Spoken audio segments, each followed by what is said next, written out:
Welcome back. New rules are now in place that could change how thousands of Michiganders receive unemployment benefits. 13 on your side's Rick Dorsey live in the newsroom this morning with what's changing and what you need to know. Hi, Rick. Good morning. Good morning. Now, starting today, Michigan workers receiving unemployment benefits will see several important changes. New protections are in place for domestic violence survivors.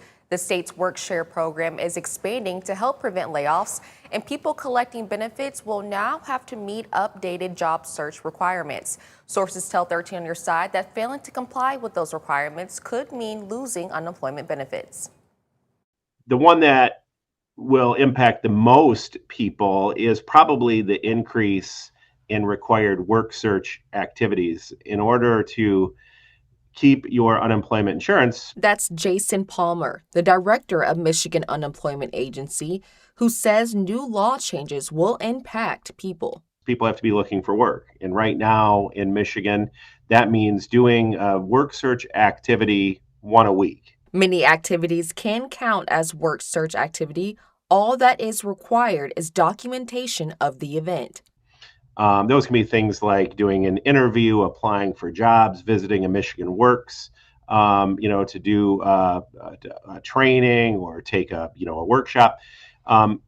Starting next week, that one activity week is going to move to 3 activities a week. If you leave your job on a voluntary basis, you typically would be ineligible for unemployment insurance. However, a new law is making an exception for domestic violence survivors. I'll be able to apply for unemployment insurance, and if they are otherwise qualified, they may be eligible for unemployment insurance. So this really ensures that survivors won't have to choose between their financial security and their safety.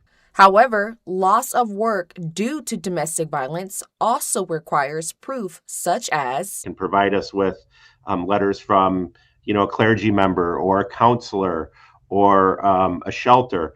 It doesn't have to be from law enforcement, although that would work, but it doesn't have to be from law enforcement. There are other ways that survivors can support their claim. Lastly, a new law meant to protect employers from having layoffs is known as the WorkShare program. WorkShare is a program that allows employers who may be looking at a layoff to avoid laying workers off, but instead reduce the hours that the workers work, and then unemployment insurance is there to pick up some of the difference. Now, changes do go into effect today. If you are unsure about how these changes will impact your unemployment benefits, just head over to our website, 13 on your side. Reporting in the newsroom, Rick Dorsey.